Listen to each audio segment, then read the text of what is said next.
Hello, and welcome to the Boffin Buzz, the podcast for anyone fascinated by farming's future. Well, welcome to the Boffin Buzz, episode number 6 already. How about that? It's fantastic. And here we are. Today, we're going to be talking with John MacArthur from MacArthur Agriculture, and we're going to be talking specifically about the NCS project. So this is a project that Boffin is involved in, the Nitrogen Climate Smart project. I'm going to tell you a little bit more about that in a minute. Now, John, welcome to the Boffin Buzz. Thanks for having me, Tom. It's good to see you again. Great. And now the reason you're here, John, and the reason we're really keen to talk to you is about the feeding trials that are taking place as part of the NCS project. Very briefly, what are the 3 key reasons that you think that farmers aren't? Well, I ought to just say before we start that the main reason that we're doing this project is to get more pulses into the livestock ration, isn't it? And to get more pulses into the arable rotation as well. And we'll go into the whys and wherefores for this in a bit, John. But just give me very briefly the 3 key reasons that you think farmers aren't including more peas and beans in their livestock rations. Yeah, thanks, Tom. I mean, obviously, if arable rotations incorporate 20% of pulses such as beans and peas, then that's a lot of peas and beans to find a home for, and livestock's a natural end user for those crops. Why isn't it more widely used now? Soybean meal is very hard to go past. It's a fantastic source of protein, a fantastic quality of protein, particularly in ruminant use. It is very difficult to go past soybean meal when the economics, as they stack up and sit at this point in time for UK farmers. Yeah, and of course, as we know, virtually all of the soya that we use in livestock rations is imported. Some of it comes from parts of the world where it's been linked to deforestation. So the carbon footprint of it it can be really quite bad. And that's one of the key reasons, I guess, John, that we're looking to move away from soya and look to more homegrown sources of protein in the livestock rations. Is that right? Absolutely. I mean, the carbon savings related to the displacement of soybean meal from UK livestock rations and replacing that with homegrown proteins, it's actually potentially greater than the impact of the displaced artificial fertilizer just on the production of those homegrown pulses. So there really is a massive opportunity here for the UK livestock industry to reduce significantly its carbon footprint. I mean, it sounds like a no-brainer, that, John, but I think you're probably going to tell me that it's a little bit more complicated than that. I mean, I'm not a livestock farmer, but, so I don't feed soya on my farm. But why is it that that livestock farmers are reluctant to move away from soya? I mean, it's really comes down to the economics at the end of the day.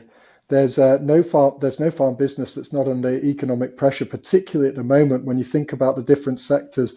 In the dairy sector now really under the cosh, and then recently eggs and layers have really been struggling probably, and it is still continuing now. Anything where you're going to reduce potentially the total amount of protein in the ration, reduce potentially animal performance. We're not in an economic environment that encourages that kind of innovation and development on farm. You cannot afford to take those kind of risks as things stand, and that's really what we want to do with the project, is start to understand more and de-risk that decision to make a move away from soybean meal, and also to open the supply chain's eyes to what can be achieved with a partial or full replacement of soybean meal. No, yeah, I can see. I'm beginning to realise now it's quite a complicated picture, this, and I imagine the other aspect of this, which is another area that we're going to be addressing within the project, is the availability on farm and the availability in the right sort of form as well to include in the livestock ration. Is that right? Yeah, soybean meal is kind of ubiquitous in compound Mm. feeds and concentrates. It's readily available. It arrives here on ships from predominantly South America. There's kind of complete control of that. Now, if you bring that back to the kind of the UK pulse production market, particularly beans and peas, it is quite variable. It is quite unreliable. I speak with farmers that we work with, and they say we'd grow beans if somebody would buy it. I work with mills and feed companies, and they're saying we would incorporate more British pulses if somebody would produce them. And so, kind of the domestic market is a little bit broke. And Yeah. so, these nice, easy imports of this very high quality protein, it's a no-brainer at this Mm. point in time.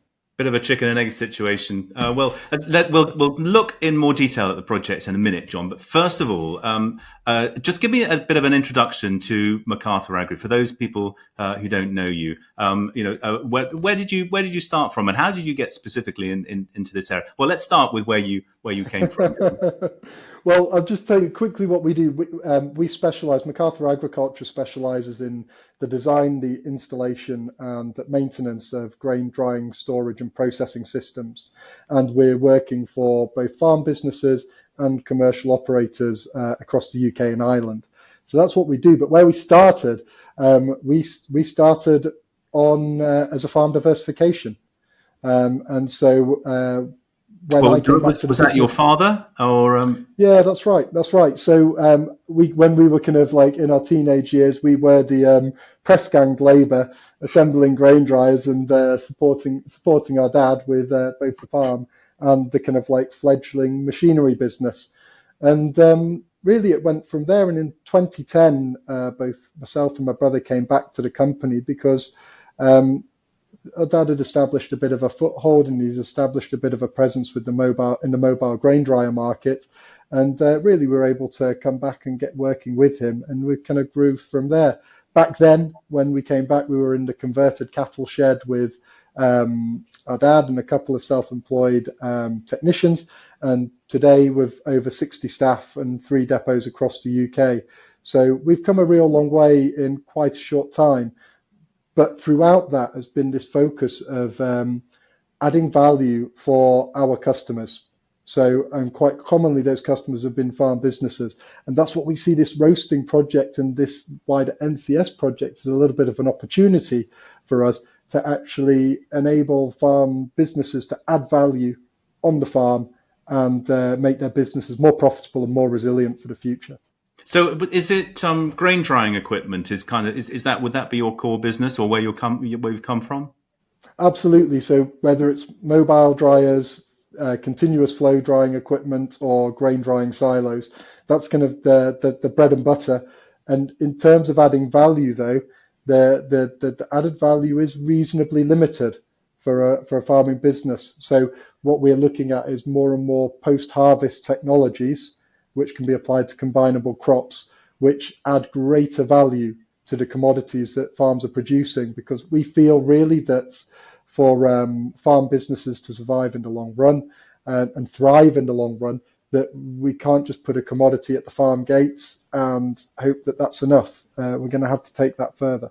So, just forgive me. Let's just drill down to when you say added value. You keep saying added value. And I'm just thinking to myself, well, a grain dryer is just a grain dryer. It just dries the grain. You're not actually adding value to it, but I'm sure you're going to tell me differently.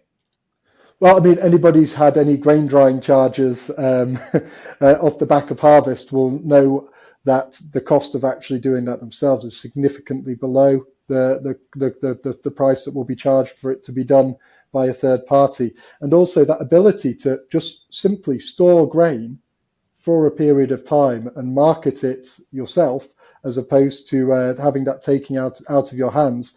It's a form of added value. If you've got that independence, that capability to do that, that makes your business more resilient and it makes your business more profitable. Right, I see. No, well, I'm beginning to understand now, John. It's not just about drying the produce; it is about making a commodity that is far more sellable and, as you say, adds value to what you're doing. Yeah. So let's talk in a little a bit more detail now about the NCS project. So this is a project that we're both involved in. Now, this is a £5.9 million DEFRA-funded program involving 200 UK farms, and I believe we have, well, it was 17, but we've got 18 partners, I believe, now. So, I mean, it's a massive project. This, as I say, it's DEFRA funded, delivered through Innovate UK. It's a 4-year project. And now Boffin's very much involved in terms of bringing together the farmers and bringing together that farming community. And if you want to get involved with that, if you go to ncsproject.co.uk, and then you can join the Pulse PEP, which is our farmer-led community. Now, I say farmer-led, it is very much farmer-led. This is what defines this project. But the other important thing about this is it's backed by science. And we've got several scientific partners in on the project. And we'll be talking a little bit about some of the work that SRUC has been doing. For example, we've also got James Hutton Institute as well, and others. And of course, there's very many other companies with expertise both across the arable side of growing pulses and the livestock side. And MacArthur Agri, you're just one of them. We've also got AB Agri, AB Agri involved as well. And of course, there's LC Beef Nutrition, to name but a few, and many other partners. There's more information on the website as far as that's concerned. But really, really exciting project to get involved with. As I say, we're currently recruiting. Well, we're very keen for all farmers to join our Pulse PEP. We are recruiting for Pulse Pioneers, who will be farmers who will be paid to do on-farm trials. And an important part of that, which we'll come to in a minute, are the feeding trials that we're going to be doing. So, and I think that's the area that you're most involved with, aren't you, John, is the work package 4 of the project, which is to do with the on the feeding trial side. Could you tell us a bit more about that side of it? Yeah, so work package 4 specifically looking at the end use in animal feeds for homegrown proteins, but we are principally focusing on beans purely because of the quantity that are already produced in the UK and their suitability to being kind of rolled out at scale. So we've intentionally focused on beans, and really within the work package. You mentioned some of the partners there. We're focusing on three main areas. One is technological developments that can add to the nutritive value of beans. We're looking at also understanding best practice relating to the harvesting and siling and preservation of beans. And then the third strand, which you mentioned there, Tom, is then going forward to the commercial feeding trial. So getting out on farm in real on farm environments and replacing soybean meal or reducing the inclusion of soybean meal on rations on operating farms, and assessing and understanding the results and the impact of that across several sectors. So as you mentioned LC Beef Nutrition. Liz is doing that work surrounding beef cattle, but at calf stage, at grower stage, and at finishing stage. We have First Milk, who are the regenerative dairy cooperative, who are doing the work with some of their dairy members. And then also ABN, part of AB Agri, who are doing work with both broilers and layer poultry units. So there's really an awful lot underway on a lot of different fronts. And so it's quite a lot to stay abreast of at the minute. Yeah, absolutely. I mean, and it's interesting, what you said, going back to what we were talking about earlier. It is this nervousness for all of those livestock sectors that you've just outlined there.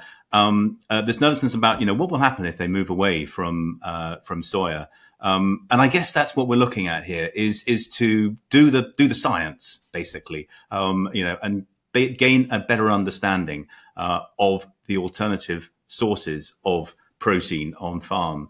And you mentioned some of the work. I mean, what's actually been done so far in this area to address some of these issues?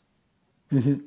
So at this point in time, there's both poultry and broiler work that is underway on farm, but we're at a stage where it's too early to kind of actually draw any conclusions from that. But what we're doing with that work there, it is based only on information that's already actually where the science has been done, but it's just not been applied.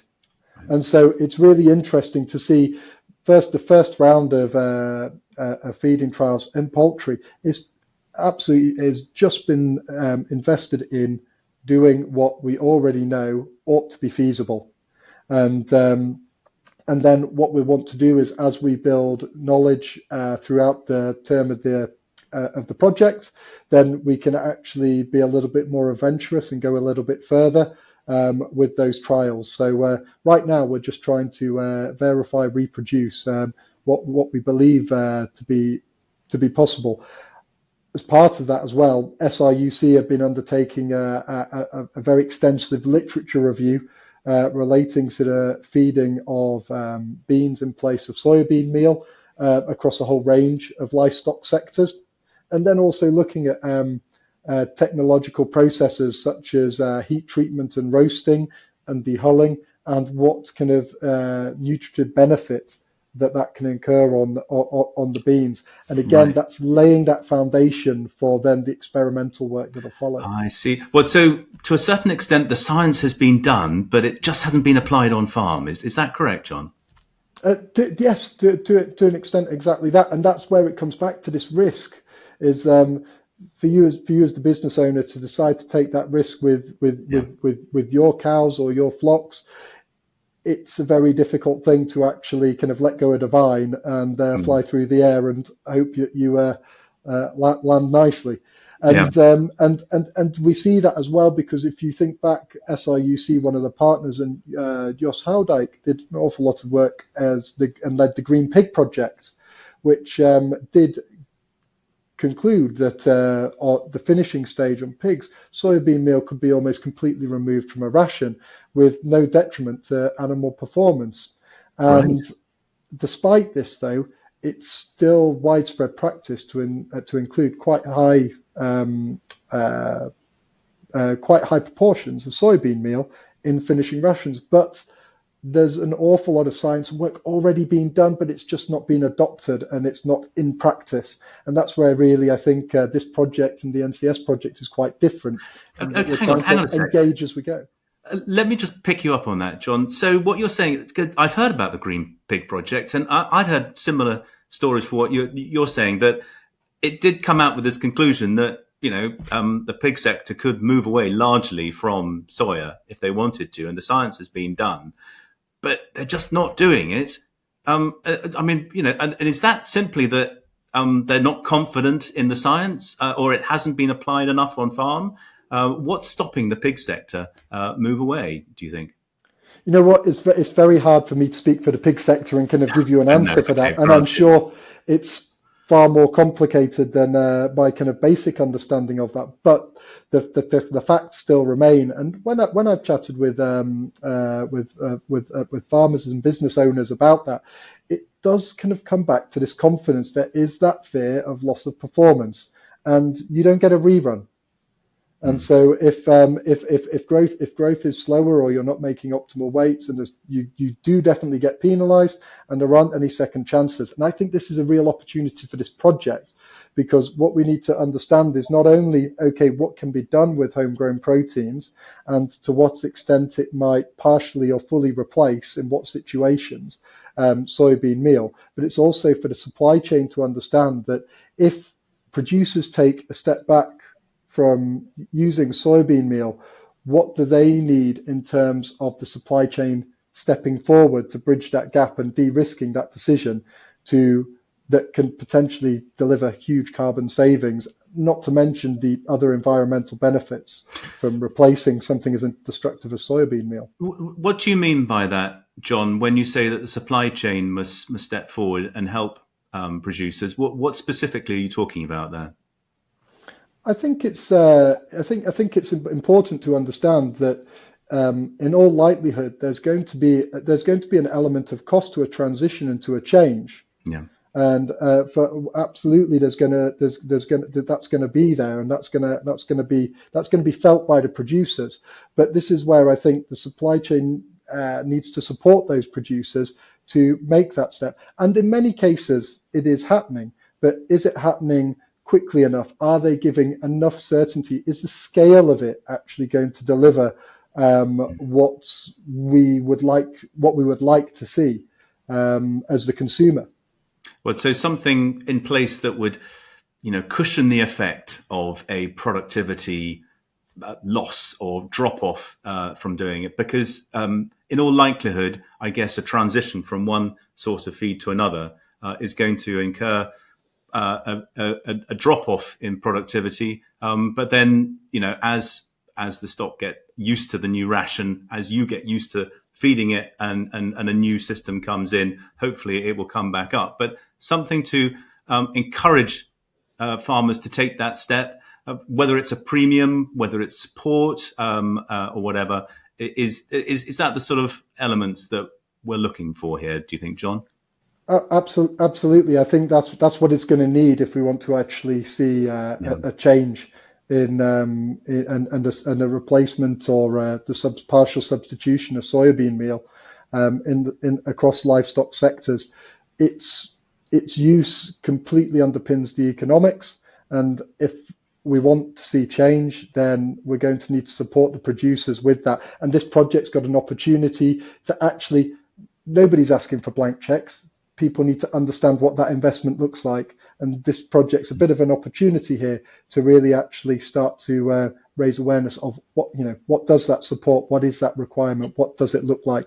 And you know what, in some areas we might even find, as the Danes have with organic dairy, that actually you can see no drop off in performance, but it takes some understanding, and it takes some research, and it takes some time invested.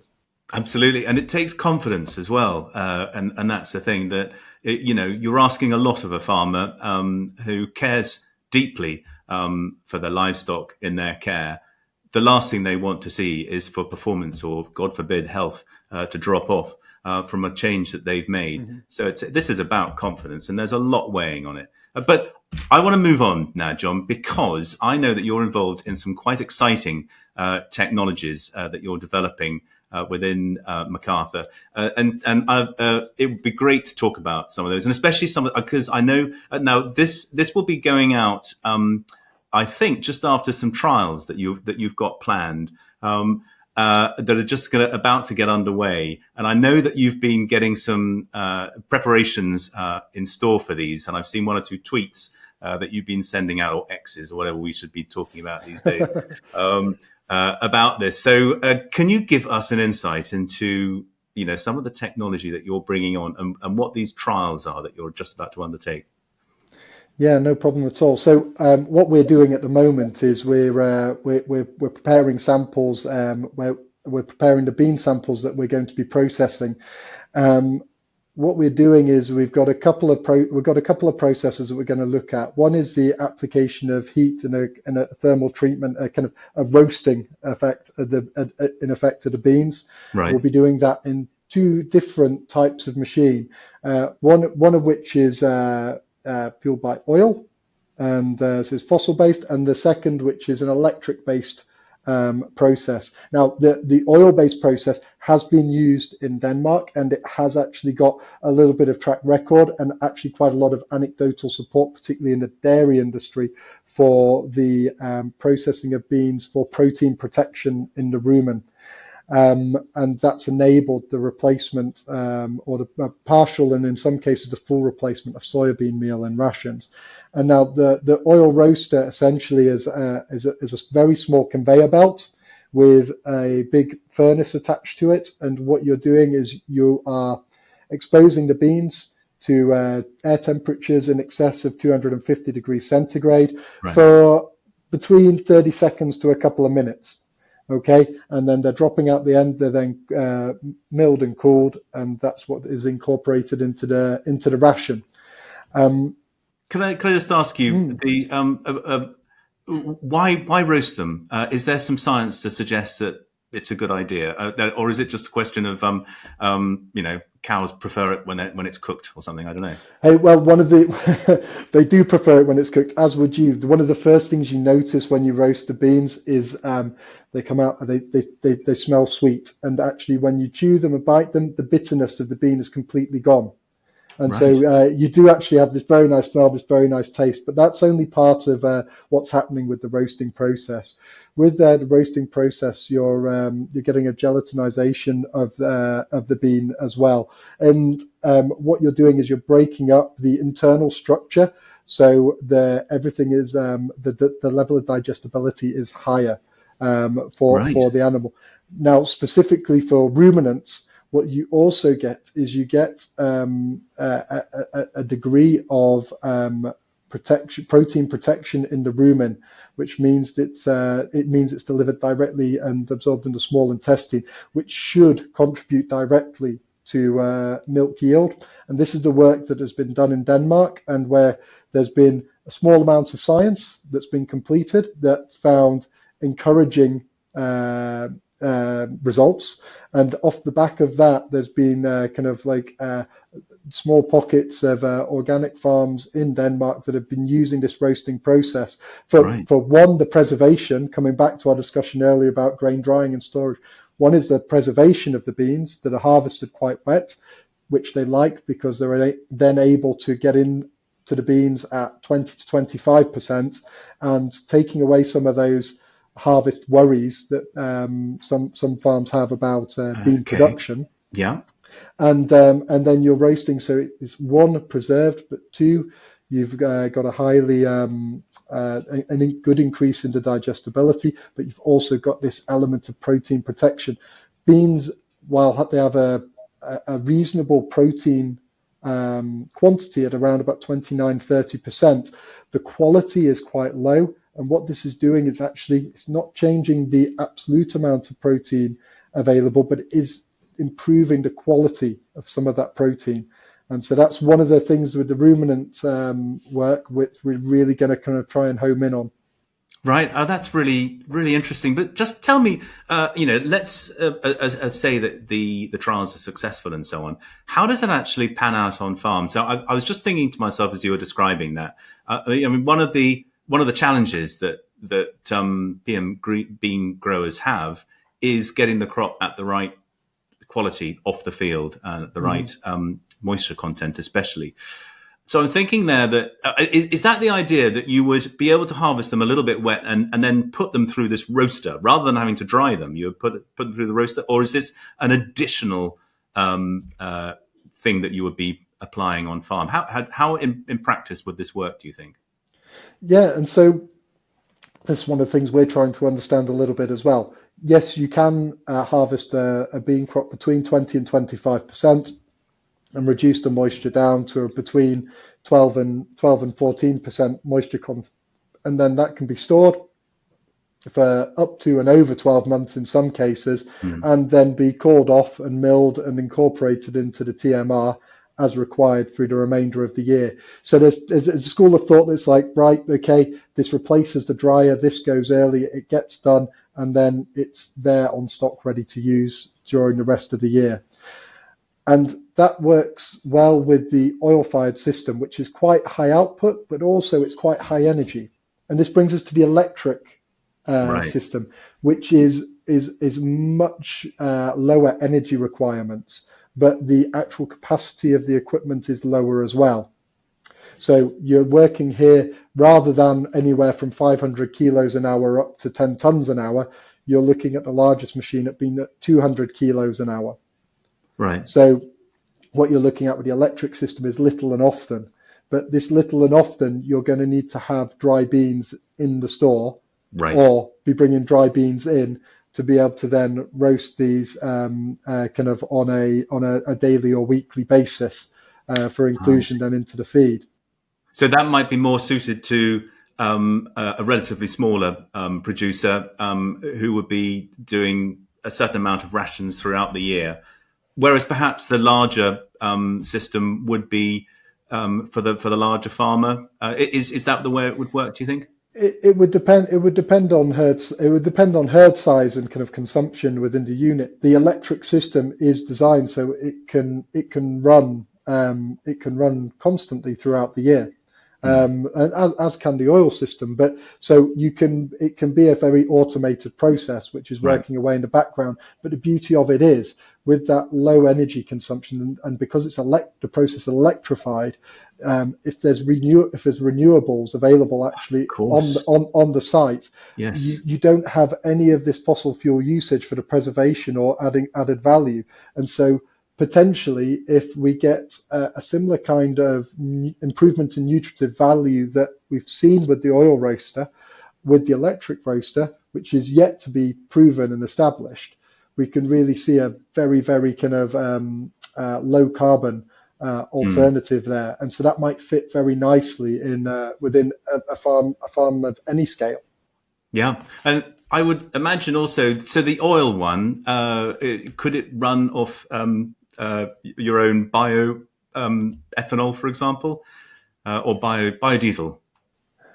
There would be ways of making that work, or indeed kind of HVOs and products Yep. like that as well, which would likely significantly reduce the Your carbon carbon emissions footprint. relating to it. Yeah, exactly Yeah. that. Great. Now, the other area that I think you're involved in is dehulling. hmm So, hmm do you want to tell us about that technology? Yeah, so I mean, dehulling is the technology itself is established, okay? And what you're doing with the dehulling process is you're essentially mechanically scraping the outer layer off the bean. Now, why are we doing that? We're doing that because the vast majority of the tannins within the beans, and but a lot of there's a lot of I suppose almost maybe even misunderstanding about beans and tannins and what are safe feeding levels. And now with the tannins, 80% or so of the tannin load sits in the outer layer of the bean. With the dehulling, you're scraping that off and removing that.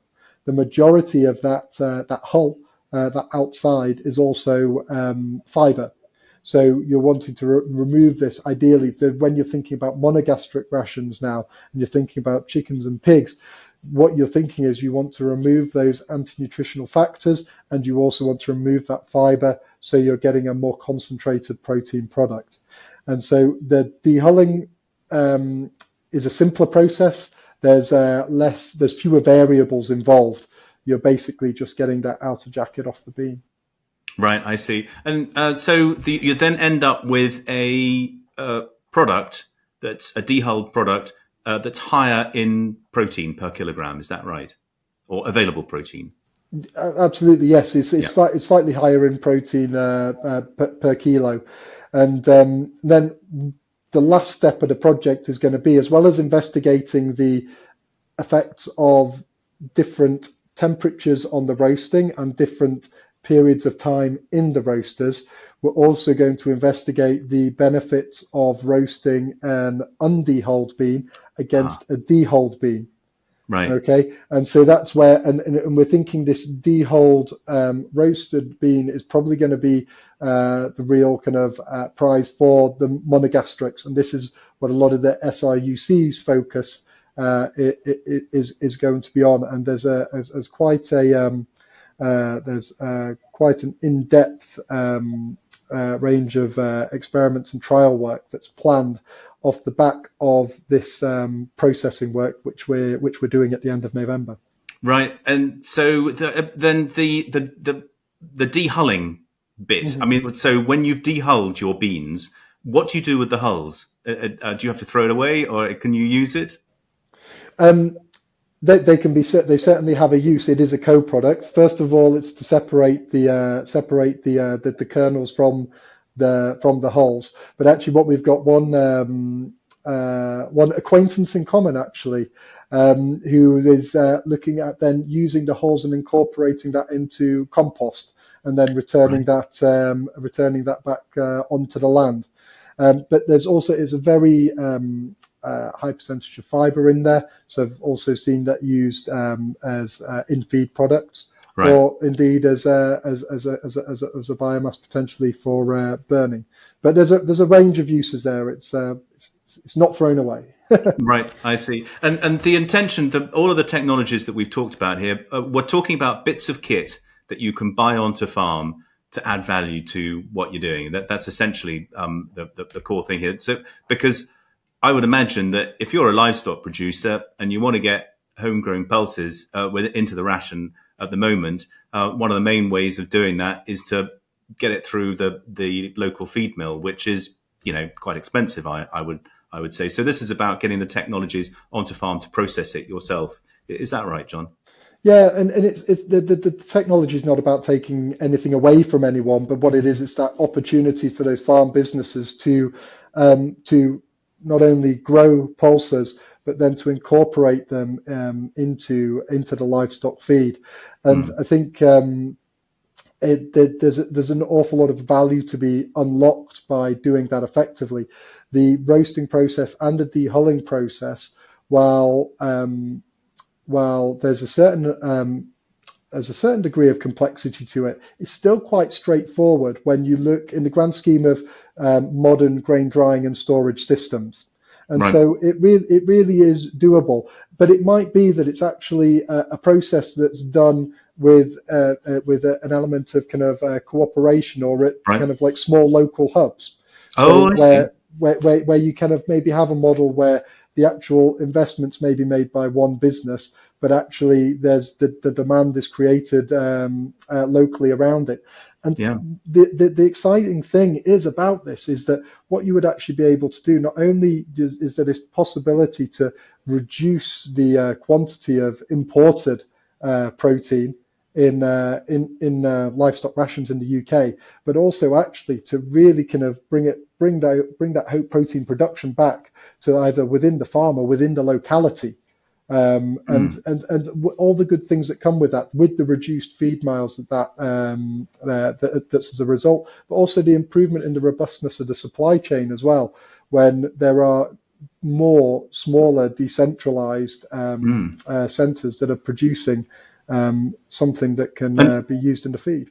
Yeah, and of course, bringing that added value onto the farm—that's the essential thing here. And I think if I'm right in saying that there are various grant funding measures underway now, where you can get funding for capital equipment of this nature. Is this something that some of your customers are benefiting from at the moment, John?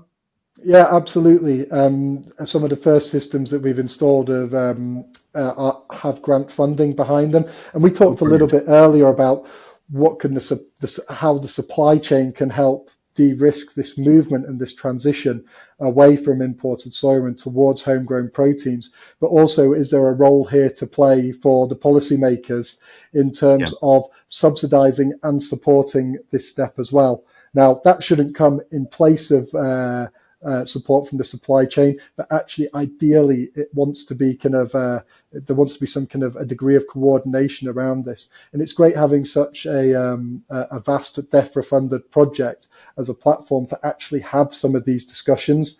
And I think that's what's important. It's not just the science that we need to work on in the project, but it's raising that awareness and that understanding, and actually starting the ball rolling, so we actually see the science being deployed at scale. And that's arguably maybe somewhere where with projects in the past that's fallen down, where the practice hasn't become widespread after the science has been done.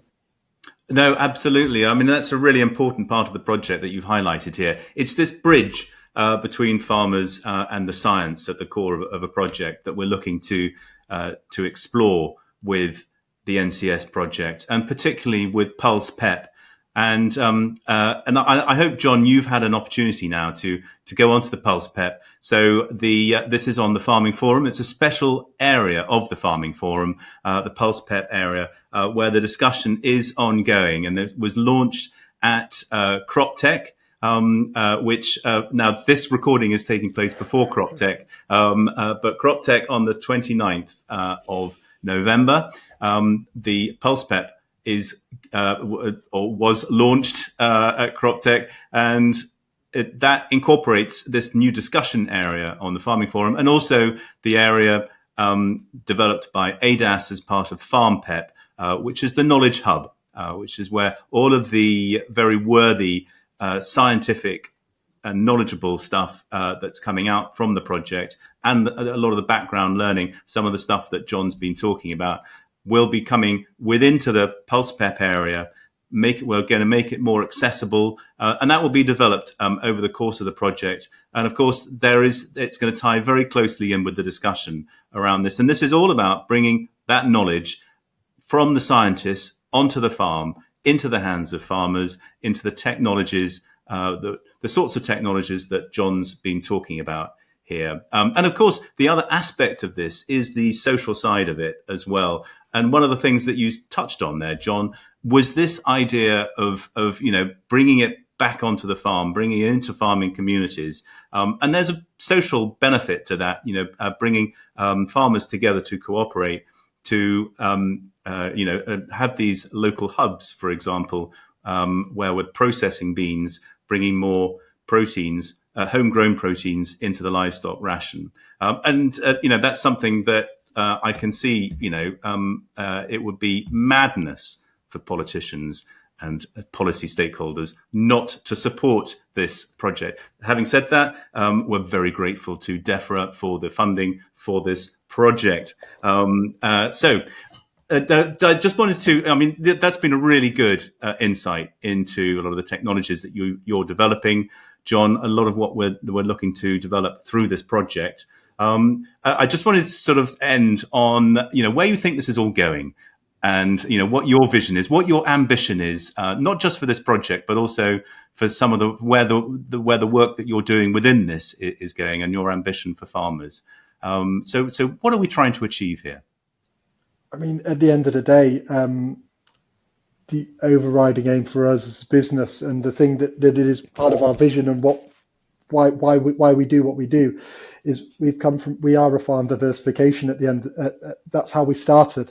That's where everything came from, and that was in an effort by our dad, my brother and my dad, to create a more profitable, more resilient farm business. And in doing so, it spun out a business that's grown and grown and grown. What I would like to do is I would like to see farm businesses continue to be profitable, continue to be resilient kind of throughout this farming transition that's ahead of us.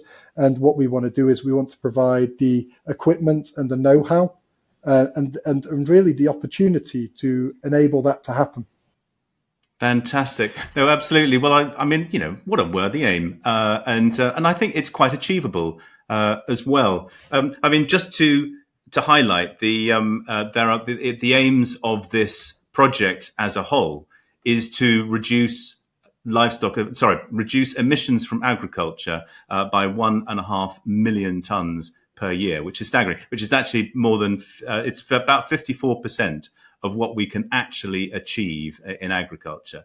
Now, it has to be said, I don't think we're actually going to achieve this within the 4 years of the project. That would be if everyone took on board what we're aiming to achieve with this project. And so if everyone was if the livestock inclusion of pulses within the rotation was to rise from currently 5% to 20%, and also we successfully substituted 50% of soya from livestock rations, that's what we'd achieve. But the other element of this, of course, is there's a huge cost benefit from doing this. And I think the calculations are that if the industry manages to achieve these aims, we'd not only get those carbon reductions, we'd be saving ourselves something like £1 billion a year, which would make all of us better off, I think, wouldn't it?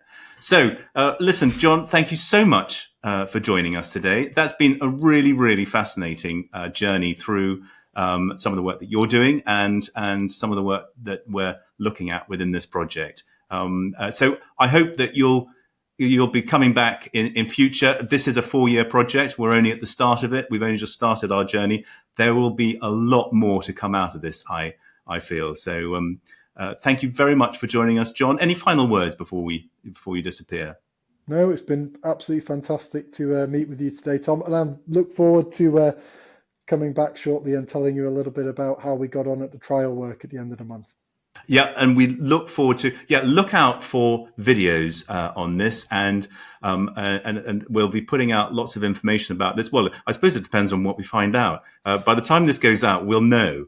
So everyone listening to this will probably say, "Tom, you'll really regret having said that." But no, I'm sure it'll be successful. So do look out for the videos. Look out for any other literature that we put out on this, and of course, do visit the Pulse Pep and join in the conversation as well. So look, that's all we got time for. So thank you very much, John. Thank you, all of us, for joining us. I hope you found this interesting, and we'll see you again soon. Thanks. Bye bye then.